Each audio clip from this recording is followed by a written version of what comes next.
Let's hack this. I want to start today's deep dive with basically the elephant in the room. The big one. Right, the universal fear.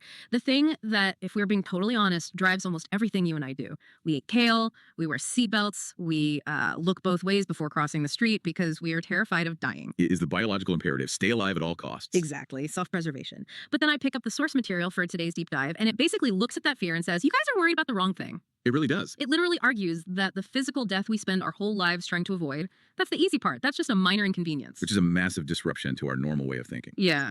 The text we are analyzing today is titled Wisdom for Preparing the Soul's Time.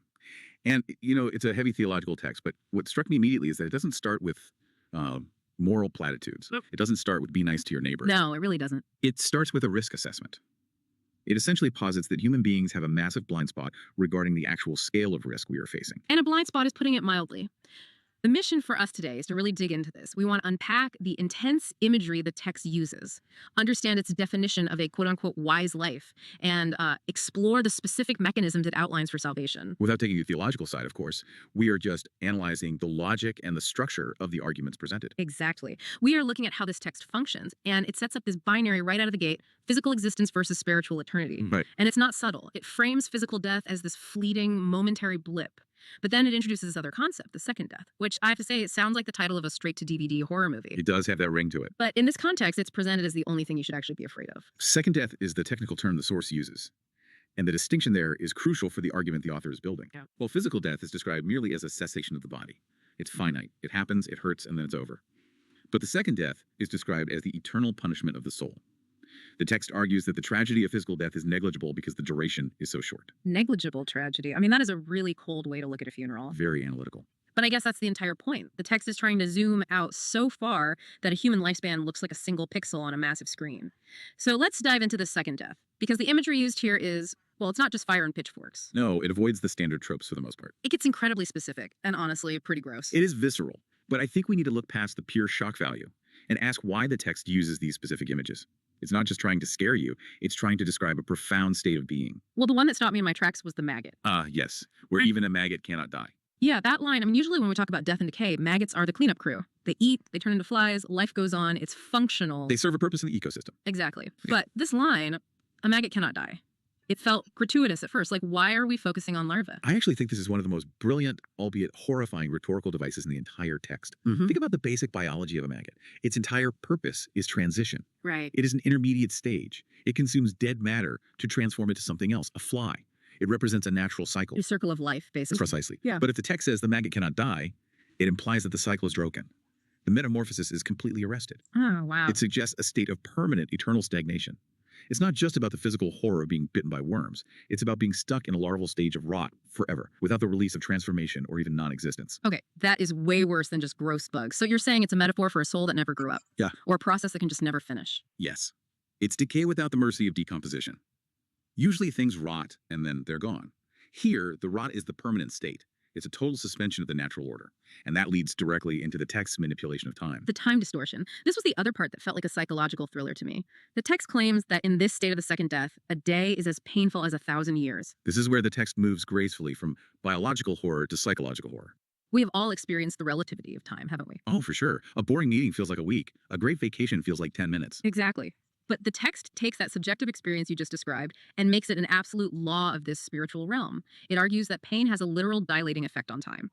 If you are in sufficient agony, the brain or the soul cannot process the passage of time normally. Every single second is acute. It's like when you burn your hand on a stove. You don't Yep. think, oh, this will be over in 3 seconds. You just exist entirely inside the burning. That is a perfect analogy. Now, I want you to imagine that dilation stretched to infinity. If a single day feels like a millennium, the very concept of endurance becomes impossible. Humans can endure a massive amount of suffering if they can just see a finish line. Right, like I just have to make it through the week, or I just need to get through the surgery. Exactly. Hope is fundamentally a function of time. And if you warp the time, you kill the hope. Correct. By saying a day equals 1,000 years, the text is removing the exit door entirely. It's an exponential multiplier on suffering. It's not just that it lasts forever, it's that the subjective experience of it is constantly expanding. Which makes the risk assessment at the beginning make a lot more sense. If that's the downside, then yeah, worrying about cholesterol seems kind of silly. It puts physical ailments into a very different perspective. But the text doesn't stop at the abstract stuff. It grounds this eternal suffering in very industrial, very human terms. It compares the soul to trash in an incinerator. Yes. The text says, just as garbage is fundamentally clean by being burned in an incinerator. I found that word choice fascinating. Cleaned. Not punished. Not tortured. Cleaned. It's incredibly clinical, isn't it? It completely reframes the punishment. Usually we think of hell as a dungeon where you are tortured because a deity is angry at you, but an incinerator isn't angry. It's just a machine. An incinerator is functional. It's a sanitation device. That is chilling. It implies that the person, the soul, has literally become waste. It suggests that the unprepared soul is a contaminant to the order of the universe. To clean the cosmos, this waste must be processed.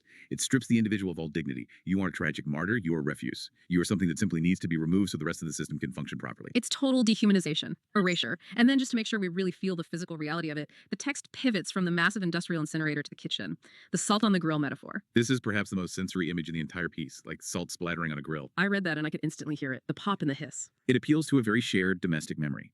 Almost everyone has cooked. Everyone knows what happens when a crystal of salt hits a scorching hot pan. It shatters, it jumps. It's a violent, chaotic reaction to thermal shock. Why do you think the author chose that specific image? Why not just stick with the classic fiery pit? Because fiery pit is a cliche. We naturally tune it out. We've heard it a million times. But salt on a grill, that is intimate. It brings the massive, abstract concept of hell right into your kitchen. It suggests a reaction that is purely physical and completely out of the salt's control. The salt doesn't scream, it just shatters. Yes, it creates a profound sense of helplessness. You are small, you are brittle, and you are exposed to an overwhelmingly hostile environment. It really sells the panic of it. And the text says the state is so unbearable that people will literally beg for natural disasters to kill them. It explicitly mentions people wanting rocks to crumble and cover us or caves to collapse. Which is the ultimate inversion of our deepest survival instinct. Right. If I see a landslide coming, I run away from it. I definitely don't run towards it. But in the terrible logic of the second death, the landslide represents physical death. And remember, the premise, physical death is fleeting, it's finite. Being crushed by a rock brings unconsciousness. It brings an end. The landslide is the safety hack. Exactly. The text argues that the spiritual suffering is so profound that total physical annihilation becomes a coveted luxury. That is such a dark thought, wanting to be crushed just to escape. It is dark, but it deliberately sets the absolute highest stakes for the counterargument. Because the text isn't just a horror story meant to paralyze you. It's essentially a very intense sales pitch for the alternative. We should definitely look at the other side of the coin. The text defines wisdom not just as avoiding the incinerator, but as actively securing the opposite state. And it uses that exact same time relativity concept to describe heaven. It flips the equation perfectly. In the state of salvation, the text states that 1,000 years pass as joyfully as a day. Okay, so we talked about time dilation with extreme pain. What is the psychology of this? Is this just a fancy way of saying time flies when you're having fun? It's that, but weaponized for eternity. Think about the psychological concept of a flow state. You know when you are so deeply engrossed in a creative project or a fascinating conversation or playing a sport that you lose all sense of self and time. Yeah, you look up at the clock and 4 hours have just vanished. The text is positing that heaven is a permanent, perfect flow state. It's a level of engagement and joy so profound and unbroken that millennia of history drift by with the lightness of a single afternoon. It structurally suggests that boredom is impossible in this state. Which is actually a really common worry people have when they try to conceptualize eternity. They think, won't I get completely bored playing a harp on a cloud for a billion years? A very natural human concern. And the text answers that by saying no, because the fundamental quality of the experience changes the velocity of the time. If 1,000 years feels like a fresh, exciting day, you are constantly in a state of discovery. So wisdom, according to the source material, is basically being a really smart investor. It's looking at these two potential timelines, the fleeting physical life and this exponential spiritual timeline, and realizing that betting all your chips on the physical body is a terrible trade. It is purely about asset allocation. The text defines the wise life strictly as prioritizing the soul's time over the immediate physical present. It treats the soul as the ultimate long-term asset and the body as a rapidly depreciating asset. It's highly pragmatic. Very. It's not just a moral command to be holy, it's a logical command to not be foolish with your capital. It's kind of the ultimate prepper mindset. We have people today who buy underground bunkers and stockpile freeze-dried food in case the power grid goes down. This text is essentially saying the grid is definitively going down. Your physical body is guaranteed to fail.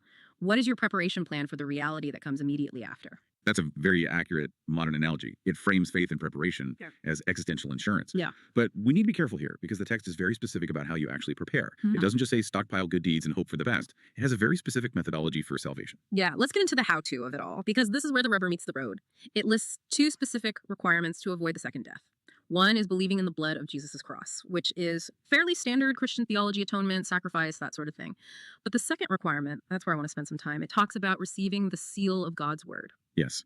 The phrase used is engraving God's word in our hearts. Engraving. That is a very deliberate, heavy word choice. It doesn't say memorizing the word. It doesn't say reading it occasionally. It says engraving. Think about the physical difference between writing on a piece of paper with a pencil and engraving something into solid stone or metal. One is entirely surface level. It can be easily erased. It fades over time. But engraving actually removes material. It fundamentally changes the physical structure of the object. It's permanent. And it hurts to be engraved. If you are the stone, the chisel hurts. It absolutely does. It implies a transformative process that is invasive and altering. You aren't just adding some intellectual information to your brain. You are changing the very texture of your core identity. And then there's the word seal. Receiving the seal. To me, that sounds like a wax seal on an old letter. In the ancient context, which this text is drawing from, a seal was much more than just a decorative closure. It represented absolute legal authority.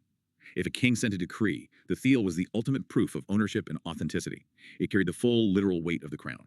If you broke the king's seal, you were attacking the king himself. So if a person is sealed by the word in this context, It means they have officially changed owners. They are no longer their own property. They are permanently marked as belonging to the divine. It's a complete shift in identity. And the text says this process leads directly to becoming a servant of God. see, servant usually has a pretty negative connotation to us modern folks. We all want to be the boss. We highly value independence and autonomy. True. But in this theological framework, being a servant is the ultimate protection. If you are a servant of the king, you are under the king's direct jurisdiction and protection. The seal is what keeps you out of the incinerator. Because the incinerator is for the unowned trash. Exactly. The incinerator is for refuse things with no recognized owner and no structural purpose. The seal designates you as an object of immense value and permanent purpose. So the wise life isn't really just about behaving well so you don't get in trouble. It's about willingly undergoing this painful process of engraving so that your actual fundamental identity shifts. You go from trash waiting to be processed to a servant designated to be preserved. You've captured it perfectly. It's an ontological change, not just a behavioral modification. And the final result of this shift, the text promises, is eternal rest. Rest. After talking about popping salt and undying maggots and industrial fire, the word rest sounds absolutely incredible. It represents the total cessation of struggle. The salt on the grill is in a state of violent, chaotic reaction.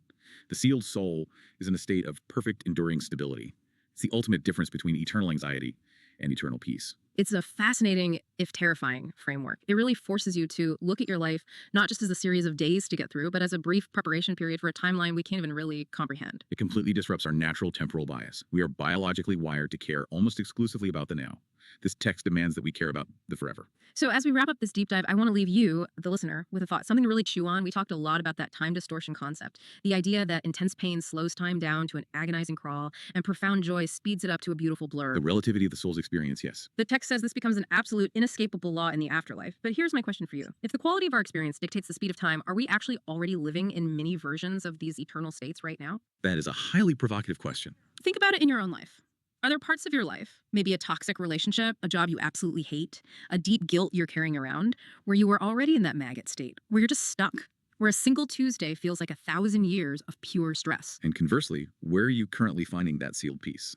Where in your life are you experiencing the kind of flow and joy that makes hours completely vanish? Maybe the wise life isn't just about prepping for a funeral someday. Maybe it's about recognizing which timeline you are actually living in today.